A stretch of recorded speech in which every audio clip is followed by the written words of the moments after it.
Dobro, morao sam stati da snimim ovaj video tu, ovo mi je bilo nešto zanimljivo, pa da to ne veze s mojim zanimanjama lajte. Gledajte, tu su urušeni ta žbunja i to. Znači, to sad trojim tak bez... Umjesto da su dali ljudima stvarno ko nema drva, da dođu tam na jesen, kad to lišće otpane, da dođu da to se riješe. I to je sad tak, evo. Mislim, to je privatna njiva. Ali sve u kanal ovaj. I onda kaže, poplava, nema gdje voda ići. Evo, pogledajte, kako će, aj mi sad objasnite kako će tu voda ići, kako?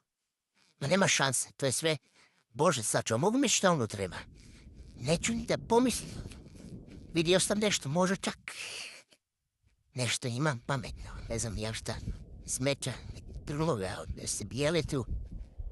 Kako sada tu voda ide? Hajde, priroda se dalje uništava. Zagađuje jedan dio je okej, drugi dio je katastrofa, ne znam, ne znam šta bi rekao. Ja. I sad tu voda da ide, ma nema šanse. Tu se ne može zavući tuli, a ne znam šta. Strašno.